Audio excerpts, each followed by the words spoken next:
know why we've never done this. Horseback riding in the moonlight. Nothing like it. Especially through those pines. The autumn leaves of October blowing through the hollows. You guys stop? You sound like a commercial. Sorry, I got lost in the metaphor there for a minute. I actually forgot everything that's going on there for a moment. I'm sorry, Blaze. No, it's fine. No, it's not. That's exactly what this is for. Let's forget what's going on for now. There's nothing but us, the horses, and the moonlight. Agreed. And Blaze, we'll even let you sing right in the range. If I do, you have to harmonize. We'll see. Hey, Blaze, look at this halter that I scored. Isn't that Joe's halter? He spent a lot of money on that fern. You better not let anything happen to it. What are you kids doing? Isn't it a little late for you to be up, Joe? The chickens went to bed 5 hours ago. Fern, your power cord is unplugged again. If you'd like to make a call, please hang up and try again. We're hitting the trails in the moonlight. I see. Where are the guys? You seen them? They went into town about an hour ago. Not sure why. Maybe they went to the Krusty Crumpet. The what? You haven't been to the Krusty Crumpet yet, bro? What kind of name is that? What's wrong with the name? They sell Krusty Crumpets. And since you've already patronized the joint, I see they also sell 2 Krusty Crumpets. I never want to eat there. They make a mean crumpet. You don't know, man. I'm telling you. Fernie, you are... Hey, what is that? What is what? Fernie, where'd you get that halter? I don't know. Fernie, for the last time, I'm going to ask you, where'd you get that halter? I don't know. Where did you get that halter? No, that's not fair. You said for the last time, and I answered it. Fernie! You're using unfair tactics. What on earth goes on in this stable at 11 o'clock at night? Ah, Mrs. McGillicuddy, how lovely you look. I know, it's your hair. You've done something different with it. She put it on her head. Come again? No, ma'am. The kids are just going out for a moonlight ride. In the middle of the night? Oh, that's unacceptable. I'm going to talk with Mr. Miller. Miss This McGillicuddy. is not a party camp. You kids go It's ahead. I will Thanks, have Dad. nothing Miss to do with McGillicuddy, this let's filth. go have some coffee. It's contrary to the message, and you know it. Joe, have you been drinking? Gordon, you told me once before that Detective Stone told you that if you ever reached out to him and he didn't respond, for you to take that as a sign that something was wrong. Correct. And when all contact was lost with him, we started doing a little digging and found him dead in his hotel room. Where's this going? I can't pin anything on anybody just yet. But let me ask you this. Let's forget about Thornton Pratt for a moment and focus just on Corbin. Okay. Corbin had Pratt hijack your truck because he was looking for those plat maps. And in the process of that, he found out that the maps were not on the truck. They were nowhere on Goshen Acres. Follow me? So far. Yup. Well, stop following me or I'll have you arrested. I'm just kidding. Listen, if I were Corbin and all the stops were pulled out and I still couldn't find those plat maps, what would I assume? That Gordon had them? Exactly. So how do you flush out a hiding fox? You set fire to the brush. Do something to force them out of hiding. But the deed was a stretch. Yes, Gordon would have to come out of hiding, and yes, that was a good ploy, but there's just something that has bothered me since it happened. Something that to me just screams to be nothing but an act. A means to an end. What? Gordon, you said it earlier. The car. The car. It is pretty obvious that a car pulled out of a ravine, no body found. Somebody went missing. On purpose, maybe? I see what you're saying. The car was pulled up to nudge me to come out of hiding. Because you were the last resort. You were the last possible place the plat maps could be. And Claire is the one who pulled the car up. But she admitted that was her reason. She admitted that she wanted Gordon to come out of hiding. So you're saying that you think that she pulled up the car to find me because she was looking for the plats? It's a hunch. Maybe not her herself. Maybe she's being used. Maybe she's working for someone. It's a stretch. All right, what else you got? It has to be pretty obvious that Stone was getting close to something. Or why kill him? Right. Why knock someone off unless they're about to expose what you don't want them to find out? Or if they're about to expose you. Exactly. Let's say if this mystery person was our little Warren lady. She supposedly worked for Stone, yet we've heard nothing from her about his death. What part he played, her condolences, nothing. Makes me wonder if she even knows. You think maybe she felt he was going to expose that she was up to something? Maybe she was afraid he was about to expose that she wasn't who she claimed to be. What? You know, it's just a thought. I mean, All we're doing is throwing darts, right? Yeah, but I think that one could be a bullseye. But didn't you say she checked out? Yes, but organized crime, especially the good ones, it's not been beneath them to create fake credentials or even fake history. It takes a lot of real, professional sleuthing to see through it. I'll have the Marx brothers dig a little deeper into that.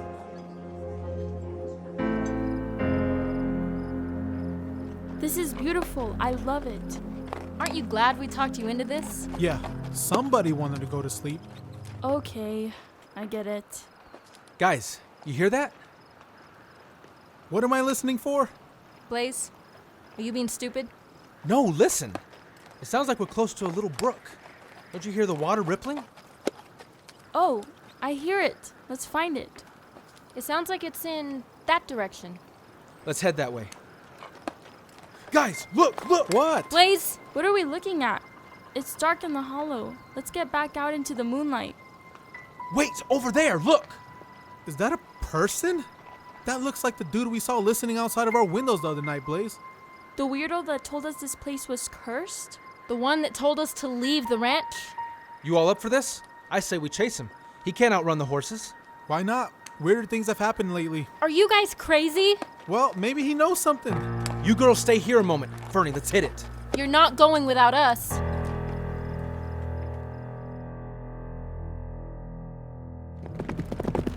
There he goes, Blaze! Hey, you!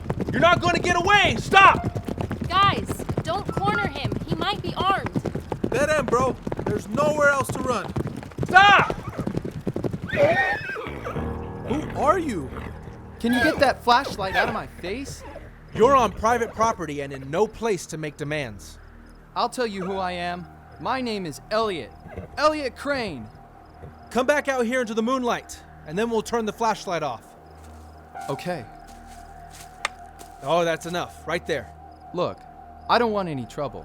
Well, you came to the wrong place, friend. This place has been swarming with trouble lately. It has, so forgive us if we seem a little rude. But what are you doing here? You're the same man that tried to get us to leave a few nights ago. I would be willing to say you're also the young man Gordon found snooping around the southern quarter before he escorted you off the property. The best thing you can do is tell us who you really are and what business you think you have on Goshen Acres. Do you ride? Yes, sir. Get on with me. We'll take you to the cafeteria where we can talk. Or I can call Detective Smythe to come talk with you. No, I'll come peacefully.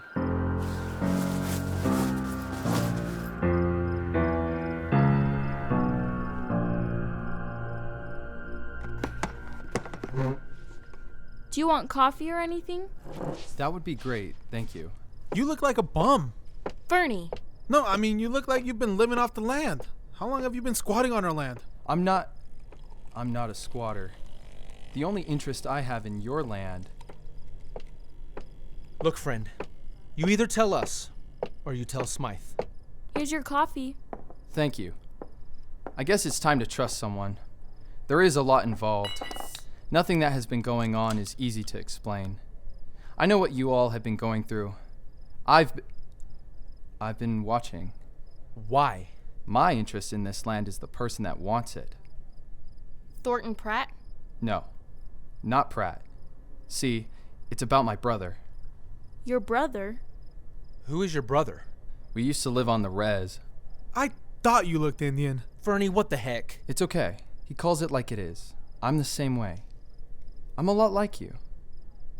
My brother was a fighter, a boxer. He was really good. We heard about the matches that were held in the surrounding towns, and late last year, we entered Sam, my brother, into the match. He was so proud to be representing the res, and we were all so proud of him. He won, didn't he? Yes. I'm really sorry. Sorry for what? Your brother was the young man that was killed shortly after winning the fight. Oh, we're so sorry. We didn't hear about this. Joe told us about it a few days ago. We didn't know at the time what we know now, and that is that Pratt had bet on the other fighter, and he was suspected of getting rid of those who crossed him. I found out right before the fight, but was too late in getting to my brother. He knocked the guy out in the first round. His so-called accident bothered me for weeks until I started asking questions. Things were too quiet, and at first I thought it was just because of where we were from. But I found out the police suspected Pratt was behind my brother's accident. So, I got close to him. How? How else? I applied for a job. I started out as his driver and then was introduced to his attorneyman, Benny George, who started having me do little deals here and there. Nothing too bad at first. Why were you doing this? I was trying to get some sort of proof that Pratt was behind my brother's death. I will admit to you that at first my plan was to kill him. But the more I learned, the more I realized the scams and illegal activities Pratt was involved in, I realized I could hurt him a lot worse by getting closer and exposing all I could. Shortly after that is when I started hearing things about this place, Goshen Acres, and Gordon Miller. He hated Miller with a passion. One night, a couple of weeks ago, I was informed about the truck you guys were driving to Whispering Oaks. They pretty much guessed the road you would be taking, and I was to hijack the truck and take it to the old Mission Bell winery.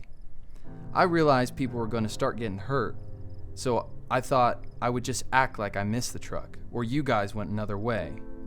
I was late meeting them that night, and one of Pratt's goons told me they had already sent someone else instead of me. That's when I decided to come to the Acres and try and warn you guys somehow. It was stupid, I know. I thought better of it afterwards, and decided the more out of the open I am, the better. So, you've just been in hiding ever since? In a way, but I've also been working. Doing what? I saw someone in Whispering Oaks. I couldn't believe my eyes, but I knew it was them. I instantly knew there was a lot more going on here than I had realized, or maybe anyone had realized. So I left for a couple of days. I went home, and with the help of my family member, was able to get some information. You're losing me. A few years back, my grandfather had ties to the mafia in Chicago. Not deeply. He was more the acquaintance of an acquaintance. But he was deep enough to know some of the hard characters that other members feared. The people that had reputations of getting things done, no matter who it hurt. He got close enough to where one of his friends, and I say that in the broadest of senses, told him that he was approaching a point of no return. He needed to make a decision, to move away or move in deeper and never leave. Wow. My grandfather, thankfully, thought of his family. He left, retired on the res. How long ago was this? About 7 years back. He has always relished telling all of us grandkids stories of his time in the mafia, he would say, laughing. But sometimes he would get very serious and tell us how close he came. He shared pictures with us to show how close he was, who all he knew, and he would point out each one and tell us the things he knew they had done and things he suspected they had done. It was through those pictures I realized that one of those people was here.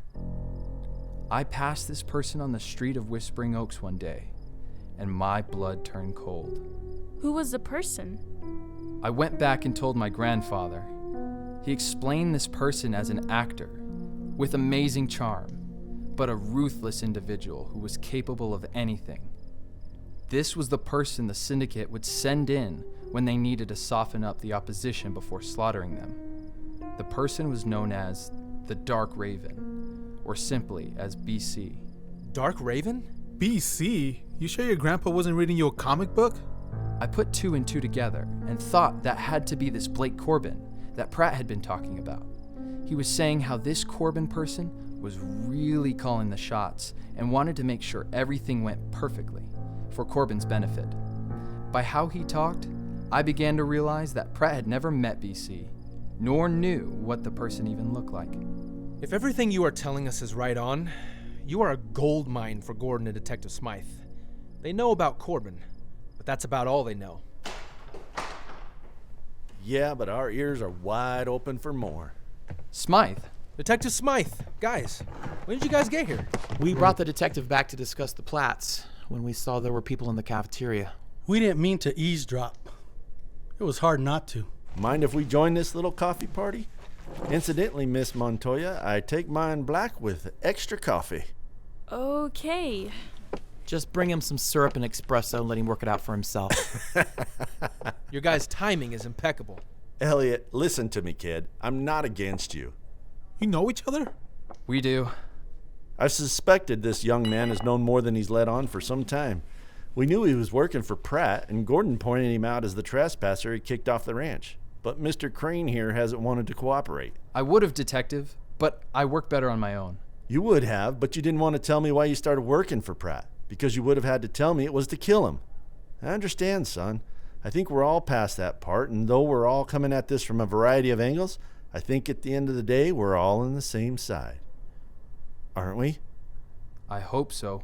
Why don't you finish your story, son? From everything you've told us so far, we might have already met Corbin ourselves and not even known it. What? You've already met Corbin. I knew it! The reason I knew Pratt had never met or seen Corbin was because he kept referring to Corbin as he. Blake is also a female name. Hold on. Say what? Blake Corbin is... Claire Warren. I see. Are you surprised, Detective? Not really. Nothing surprises me anymore. But we need to get our hands on those plat maps. She will be after those. We have them in the safe in Gordon's office. Let's go.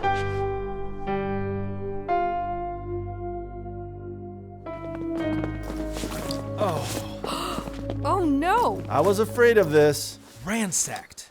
The window's been broken. Where's the safe? There. Or what's left of it. Oh boy. Something safe. It was one of the best. You forget who we're dealing with here, Fernie. Safes don't stop the syndicate. Well, I guess it's a good thing I sent the Platts somewhere far away. I love you. Who did you send them to? Well, not to the Marx brothers, I can assure you. I don't mean to switch gears, but where's Crane? Didn't he come back here with us? I'm gonna call for more officers. You all stay here. I'm gonna go find that kid. I'm coming with you. All right, me and Gordon are gonna go find that kid. The rest of you all stay here. We get it, Detective. Chris, any idea where Gordon sent the Platts? Maybe it's better none of us know at the moment. I have no idea anyways. Do you think it would be okay if I ran back to my room and got my coat? It's getting a little chilly. Not alone. I'll go with you. Okay, we'll be right back. In the meantime, Chris, we could do with a cup of coffee. Of course, Joe. Coming right up. What did I do with that black coat? Oh, here it is. What was wrong with the red one? You look good in that one. You hear that? Not again. Maybe it's just the guys again. Guys? Oh no. What do you want? I want those Platts, and I will kill every person on this ranch if I have to until I get them. We don't know where they are. We don't know, Claire. Or Corbin, whoever you are. We promise. I believe you. I see you got your coat. Good. Girls, we're going for a ride. What? Don't say another word. Just come with me and do everything I tell you. And you might live to tell about this.